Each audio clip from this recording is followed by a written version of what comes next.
भाइयों, जय भारत, जय भीम, जय संविधान। भाइयों, आज देश की स्थिति ऐसी है कि महंगाई के मार से लोग त्राही त्राही कर रहे हैं और दिल्ली की जनता तो प्रदूषण से परेशान है और उसके लिए कोई सरकार व्यवस्था नहीं कर रही है। और दवाइयों की इतनी ज़्यादा महंगाई है कि गरीब आदमी दवाइयों के बिना तड़प रहा है। तो ये क्योंकि इन्होंने जातिवादी का ऐसा धर्म मार्ग फैला रखा है कि लोग आपस में जातिवादी को लेकर लड़ते रहें और सरकार के कार्य शैली की तरफ किसी का ध्यान ना जाए, है ना। कोई भी सरकार की तरफ देखे नहीं कि महंगाई कितनी है, भ्रष्टाचार कितना है, ठीक है ना। इसकी तरफ कोई नौजवान युवा देख ना पाए, ना इनका विरोध कर सके।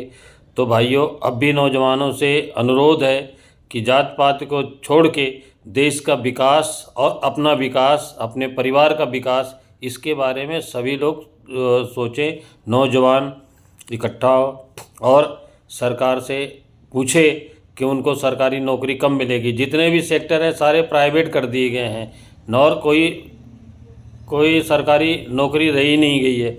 और जो नौकरी है भी वो रिश्वत इतना मांगते हैं और चोरी छिपे उनको लगा देते हैं। बाकी जो लोग लाइन में खड़े हैं, जो पढ़ लिखे बेकार हैं, बेरोजगार हैं, उनके लिए कोई सुविधा नहीं है, कोई उनको फंड नहीं दिया जाता, कोई सरकार उनके लिए कोई वो नहीं सोच रही है कि उनको महंगाई भत्ता दिया जाए। कम से कम अगर उनको नौकरी नहीं दे सकता तो कम से कम अपना खा पी सकें और अपना शादी ब्याह के बारे में सोच सकें, परिवार के ऊपर बोझ ना रहें, है ना। आज नौजवानों की स्थिति जो है देश में बदतर होती चली जा रही है।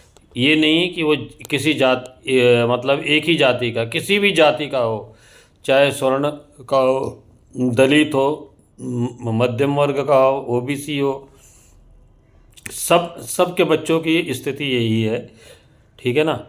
हाँ, कुछ नौकरियां लग भी रही हैं, ऐसा नहीं है कि नहीं लग रही हैं। जिसमें जैसे 10,000 की वैकेंसी है तो उसमें जो है 1 लाख, 10 लाख, 5 लाख लोग इतना इंटरव्यू देते हैं। तो 10,000 नौकरियों में उसको छाँटते छाँटते जिसका पैसा वैसा पहुंचता उनको लग जाता है, जिसका नहीं पहुंचता उनको नहीं लग पाता।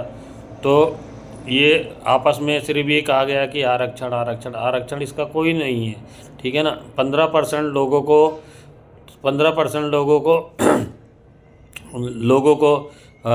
50, 60, 70% से ज़्यादा मिल रहा है। तो बैकवर्ड और दलित को लेके आरक्षण है थोड़ा सा, उनके बच्चों को भी तो नौकरी नहीं लग रही जिसका आरक्षण है, ठीक है। और जिसका आरक्षण नहीं हो तो बेचारे गए गुजरे हैं, उनका तो कोई सोच विचार है ही नहीं ऐसा। तो ये जातिवादी का भेद इसलिए फैलाया गया है ताकि लोग सरकार के तरफ ध्यान ही ना दें कि नौकरी नहीं है, बेरोजगारी चल रही है, महंगाई चल रही है, ठीक है ना। और यूपी के किसानों को देखो, जो सरकारी खादें मिलती हैं, जिसका नाम लिखा रहता है उसी को मिलती है सोसाइटी से। बाकी और बेचारे जो छोटे मोटे काश्तकार हैं जो नाम नहीं लिखाते हैं, वो खाद के लिए परेशान रहते हैं, ठीक है। 300 रुपये, 250 रुपये का खाद 600 रुपये उनको लेना पड़ता है एक्स्ट्रा चीज़, और वो देते हैं खाद के साथ जोड़ के।